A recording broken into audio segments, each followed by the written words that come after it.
देखो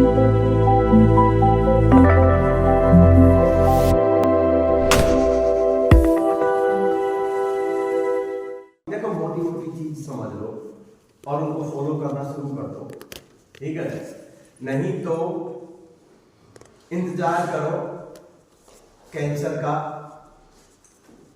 एसिडिटी का, कॉन्स्टिपेशन का, गैस का, डायबिटीज का, अर्थराइटिस का, ऑटो इम्यूनिटी होने आज नहीं तो कल। ये भी निश्चित है, जैसे मृत्यु निश्चित है ना, बीमारी भी निश्चित है।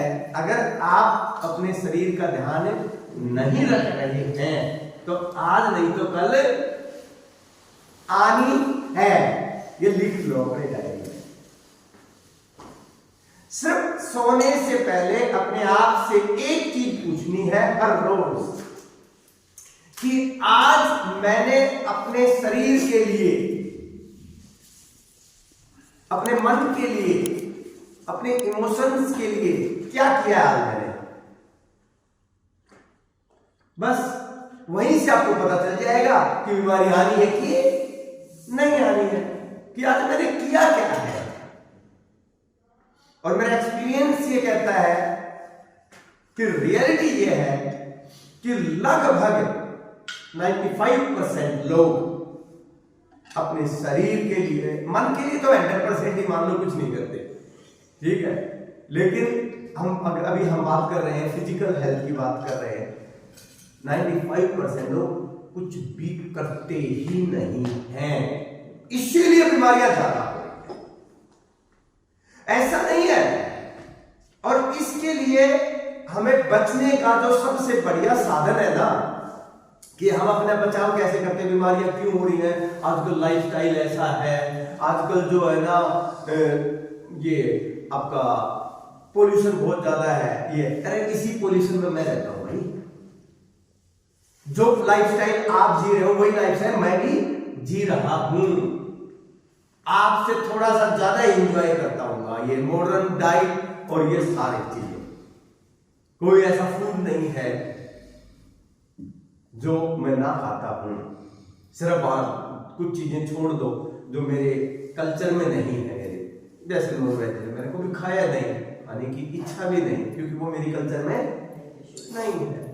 बाकी आप कुछ लोग जो और वो करते हैं नशे वगैरह, वो मैंने कभी, मेरी कल्चर में भी नहीं है, मैंने कभी किए नहीं, मेरी फैमिली में किसी ने नहीं किए, तो मैंने भी नहीं किए और ना ही करने का। और देखो एक चीज याद रखना, हमारी सबसे बड़ी आज दिक्कत क्या है, बच्चों के साथ भी ये बहुत बड़ी दिक्कत है कि हमने है ना अपने लाइफ में है ना डूज एंड डोंट्स नहीं बनाए हुए हैं, प्रिंसिपल्स नहीं बनाए हुए। कि जैसे हमने एक बहुत बचपन से ही है ना एक आइडियलिस्टिक सी लाइफ जो है ना जीते थे, ठीक है, बहुत उत्साह था वो बच्चों में। आज मुझे नजर ही नहीं आता कि उत्साह, कि मुझे जो है ना जैसे बचपन से ही ना ये नहीं करना, वो करना है, ये बनना है, वो करना है, अब नजर ही नहीं आता। वो जो जुनून और वो जोश जो था ना नजर ही नहीं आ रहा है। किताबों के बोझ से वो दब इतना मतलब है, कहाँ किताबों का बोझ है ही नहीं। किताबों को पढ़ते का है, कोई नहीं पढ़ता बच्चा आजकल, बहुत कम पढ़ते हैं। मैं पढ़ाती हूँ अपने दोते को, मुझे पता है कितना वो बोझ ही है, पढ़ाना कुछ नहीं है। हाँ। मुझे आज भी याद है, हम जब छोटे थे, जब मेरे को आज भी याद है, मेरे बड़े ब्रदर जो है ना, जब मैं 5th क्लास में था, ठीक है, तो स्टेट स्कॉलरशिप का एग्जाम था, ठीक है, तो उनको ये कह के सोना पड़ता था कि पूरी रात मत पढ़ना, सो जाना। मतलब हमें कुछ इंस्ट्रक्शन पढ़ने के लिए देने की रिक्वायरमेंट नहीं थी, अब तो जबरदस्ती बिठाना पड़ता है। सबसे बड़ी बात ये क्या, अभी है ना डिस्ट्रैक्शन के साधन बहुत ज्यादा हो गए। हाँ जी, माँ बाप खुद ही डिस्ट्रैक्टेड है, वो क्या करेंगे जाने, उनको खुद ही नहीं पता माँ बाप को क्या करना है, क्या करवाना है। वही डिस्ट्रैक्शन इतना है सबसे बड़ा, ठीक है ना। सारा दिन फोन पे लगे हुए बच्चे को कह रहे हैं कि ये नहीं करना, वो नहीं करना, उसको तो दिखाई दे रहा है ना। खुद दारू पी रहे हैं, खुद जो है ना पार्टियां कर रहे हैं, रात को 2-2 बजे घर आ रहे हैं और कह रहे तू जल्दी सो जा। खुद उठ नहीं रहे हैं, कह रहे जल्दी उठ जा, कह रहे तू हेल्दी रहे, अच्छा खा, और खुद बीमार पड़े हैं। कैसे हो जाएगा मुझे ये बताओ ना। एग्जाम्पल से सीखते हैं बच्चे। तो अभी हम जो मेन जो बात करते हैं कि हमने कल एक चीज जानी थी कि कि हमारा जो डाइजेस्टिव सिस्टम है वो कैसे काम करता है। उसके बेस पे ही हमने कुछ होलिस्टिक डाइट प्रिंसिपल्स समझे थे, और जिसमें पहला जो प्रिंसिपल था, जो प्रिंसिपल भी अगर आप फॉलो कर लेते हैं तो बहुत सारी चीजें आपकी ठीक हो जाती हैं। तो पहला प्रिंसिपल क्या था? ड्रिंक सॉलिड, ईट लिक्विड। ये पहला प्रिंसिपल था। दूसरा जो प्रिंसिपल था वो था कि ईट इन एवरी 2 to 3 आवर्स, हर 2-3 घंटे में थोड़ा थोड़ा खाना है। आगे समझ में। तीसरा प्रिंसिपल क्या था? Dinner should be lightest meal of the day. इसको थोड़ा सा हमने समझना है, अभी कल हमने इसको नहीं जाना था, ठीक है। हम सोते क्यों हैं, नींद क्यों आती है, ये सारी चीजें हमने आज जाननी है। कितनी नींद की जरूरत है और नींद कितनी इंपॉर्टेंट है, ये सब समझना है। चौथा प्रिंसिपल क्या था? 10 to 12 ग्लासेस ऑफ वाटर, कि 10 से 12 ग्लास पानी पीना है। पांचवा प्रिंसिपल क्या था? मित आहार, जितना कम खाओगे उतना जो है ना हेल्दी रहोगे। जितना कम खाओगे, कम खाने से कोई नहीं मरता मरता है ज्यादा खाने से ही। बीमार कम खाने से कोई नहीं होता, ज्यादा खाने से ही बीमार। मित आहार। 5 ये बेसिक प्रिंसिपल बताए थे मैंने, और फिर एक सुपर प्रिंसिपल बताया था कि always take plan, balance and diversified.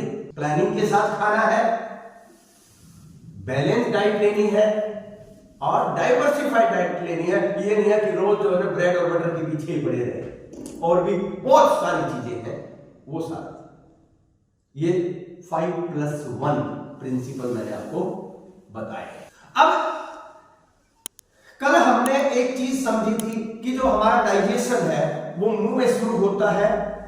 तो मुंह में शुरू होता है तो आपका जो अनाज का जो पार्ट है, चाहे वो गेहूं है, चावल है, जौ है, बाजरा है, कोई भी ऐसी चीज है, या आप दालें खा रहे हैं, उसमें भी अनाज का पार्ट है, यानी कि कार्बोहाइड्रेट होता है, ठीक है। तो वो पार्ट है। तो कुछ भी आप मुंह में डालें, इवन तो फ्रूट्स खा रहे हैं या वेजिटेबल खा रहे हैं, उसमें भी जो है ना कार्बोहाइड्रेट का पार्ट है, वो सारा जो डाइजेस्ट होता है वो कहां पर डाइजेस्ट होता है? मैक्सिमम माउथ के अंदर डाइजेस्ट होता है। लेकिन हमने एक बहुत बड़ी प्रॉब्लम बताई थी कि ज्यादातर लोग चबा के खाते ही नहीं है। तो अगर चबा के ना खाने की वजह से उनका वो अनडाइजेस्टेड ही रहता है और जो हमारे अंदर जाता है। ये हमने समझ में आ गया, ठीक है। अब इसके बाद हमने बताया कि स्टमक के अंदर, जब पेट के अंदर ये जो सारी चीजें जाके इकट्ठी होती हैं और वहां डाइजेशन होता है, और वहां डाइजेशन प्रोटीन का होता है। किसका होता है? प्रोटीन का। तो हमने वहां बताया था 3 काम मेन होते हैं। एक होता है स्टोरेज का, ठीक है, कि जो भी खाते हैं वो स्टोर होता है एक बार टेम्परेरी। दूसरा काम क्या होता है? उसकी और अच्छे से ग्राइंडिंग होती है, पल्प और अच्छे से बनता है, जो मुंह में नहीं बन पाया वो थोड़ा सा वहां पर और बनता है, ठीक है। तीसरी चीज मैंने एक बताई थी कि वहां पर एसिडिक मीडियम होता है, तो यानी कि कार्बोहाइड्रेट का डाइजेशन वहां पर बिल्कुल बंद हो जाता है, होता ही नहीं। बाकी प्रोटीन का डाइजेशन, दूध है, दालें हैं, नॉन वेज है, वो है, उसका डाइजेशन कहां होता है? स्टमक में होता है। समझ में आ गया? जब वहां पर मेन जो चीज है वो है एसिड जो सीक्रेट होता है, और उसी की वजह से ये डाइजेशन पॉसिबल हो पाता है, क्योंकि जो एंजाइम नॉर्मल उसमें काम नहीं करते वो एसिड के साथ मिलके ही एक्टिव फॉर्म में बनते हैं, नहीं तो वो पैसिव एंजाइम होते हैं। ये भी कल हमने जाना था, ठीक है। अब क्या होता है कि ये जो डाइजेशन का 2 से 3 घंटे ये प्रोसेस पूरा चलता है, उसके बाद क्या है, एक दरवाजा खुलता है और ये सारा जो पेट के अंदर माल है ये सब कहां चला जाता है? स्मॉल इंटेस्टाइन में, छोटी आंत में चला जाता है। छोटी आंत का जो पेट की साइड का जो हिस्सा होता है स्टार्टिंग का, उसमें मैंने बताया था कि एक गॉल ब्लैडर से जो है ना एक डक्ट आती है जो बाइल जूस लेकर आती है, एक पेनक्रियास से आती है जो पेनक्रियाटिक जूस लेकर आती है, ठीक है। तो जो पेनक्रियाटिक जूस होता है उसमें बहुत सारे ऐसे एंजाइम होते हैं जो फैट को, कार्बोहाइड्रेट को, प्रोटीन को डाइजेस्ट करते हैं। फैट ना मुंह में डाइजेस्ट होता है, ना स्टमक में डाइजेस्ट होता है, वहां पर डाइजेस्ट ही नहीं होता है। फैट सीधा कहां डाइजेस्ट होता है? छोटी आंत में होता है। किसके थ्रू होता है? पैनक्रियाटिक जूस में जो एंजाइम है उसके थ्रू होता है। ठीक है। और दूसरा, अब मान लो थोड़ा बहुत कार्बोहाइड्रेट और प्रोटीन का डाइजेशन प्रॉपर पूरा नहीं हो पाया, तो कुछ डाइजेशन छोटी आंत में पैनक्रियाटिक जूस में जो एंजाइम्स होते हैं उनके थ्रू हो जाता है। ये समझ में आ गया था? ठीक है। इसके बाद गॉल ब्लैडर का जो मेन फंक्शन मैंने कल बताया था, एक ही काम है, वो बाइल जूस सिक्रीट करता है। और बाइल जूस एक ऐसा पदार्थ है जो फैट को डाइजेस्टिबल बनाता है, उसके बिना फैट डाइजेस्ट नहीं होता है, एक साबुन की तरह वो काम करता है। ये आ गया समझ में? ठीक है। तो गॉल ब्लैडर के अंदर अब क्या होता है, अब इनको यहां से बीमारियों को हम समझना शुरू करेंगे कि ये जो छोटी आंत है, इससे सारा जो है ना, जो न्यूट्रिएंट यहां पर छोटी आंत में सारे अलग अलग हो जाते हैं। यानी कि आपने एक रोटी खाई तो उस रोटी में से जो कार्बोहाइड्रेट का पार्ट था वो डाइजेस्ट होके क्या बन गया? Glucose, sugar. ठीक है, ग्लूकोज निकल गया। जो प्रोटीन का पार्ट था वो एमिनो एसिड निकल गया। जो फैट का पार्ट था वो फैटी एसिड निकल गया। ये इनके एंड प्रोडक्ट्स हैं। ठीक है, क्या है ये? And products. ठीक है। तो ये सब क्या हुए? अलग अलग हो गए। लेकिन इसी रोटी के अंदर कुछ मिनरल्स भी होते हैं, कुछ विटामिन्स भी होते हैं, पानी भी होता है। वो सब क्या होंगे? वो भी अलग अलग निकल जाएंगे। ठीक है। अब स्मॉल इंटेस्टाइन में, ठीक है, ये सारी चीजें क्या है? अलग अलग हो गई। ऐसे ही तुम जो दालें खा रहे हैं उसमें से अलग अलग हो जाएंगे। कार्बोहाइड्रेट है, फैट है, प्रोटीन का है, जो डाइजेशन होकर उनके एंड प्रोडक्ट बनके वो सब उस आंत के अंदर आ गए। ठीक है। तो वहां पर पानी भी है, मिनरल्स भी है, विटामिन्स भी है, और एमिनो एसिड्स भी है, फैटी एसिड्स भी है, और शुगर भी है। ठीक है। शुगर एक ऐसी चीज है जो मुंह में जैसे ही हम चबाना शुरू करते हैं वो सिर्फ डाइजेशन से नहीं, वहीं से निकलना शुरू हो जाती है, मिठास आना शुरू हो जाता है। इसका मतलब वो ब्लड में डायरेक्ट जानी शुरू हो जाती है। तो वहां से भी, आंत से भी, पेट से भी, मुंह से भी क्या है? डायरेक्ट ब्लड में भी जाती है शुगर। डन। अगर आप अपना जब खाना खाएंगे, खाते ही अगर आप अपनी शुगर चेक करेंगे तो बढ़ी हुई मिलेगी। इसका मतलब ब्लड में क्या आ चुका है? शुगर आ चुका है। ठीक है। अब क्या है कि हमारा जो ब्लड है वो लगातार पूरी बॉडी के अंदर घूम रहा है, तो उसमें दो काम मेन होते हैं। हार्ट एक पंपिंग का काम करता है, सारे ब्लड को कलेक्ट करता है, हार्ट में आ जाता है, और फिर लंग्स में जाके फिल्टर होता है, और वहां से वापस हार्ट में आकर पूरी बॉडी में पंप कर देता है वो। तो वो जो है प्योर ब्लड होता है। लेकिन इस ब्लड के अंदर सिर्फ ऑक्सीजन और कार्बन डाइऑक्साइड नहीं होती है। इस ब्लड के अंदर क्या होता है?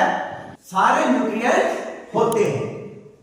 सारे न्यूट्रिएंट्स इसके अंदर जो है, जो बॉडी को चाहिए, वो किसमें होते हैं? ब्लड में। और हमारे साइंटिस्ट ने बहुत रिसर्च करके जो है ना ये पाया कि हर एक जो एलिमेंट है, हर एक जो विटामिन है या कोई भी पदार्थ जो हमें रिक्वायरमेंट है, चाहे ग्लूकोज है, एमिनो एसिड है, सबकी एक सर्टेन मात्रा ब्लड में है। आइडियल कंडीशन में ये है। अगर वो मात्रा से कम है तब भी दिक्कत है, और ज्यादा है तब भी दिक्कत है। तब हमने ये जाना कि डेफिशिएंसी यानी कि कमी और एक्सेस यानी कि ज्यादा होने से कोई ना कोई बीमारी बनती है, होती है बीमारी हमारे शरीर में।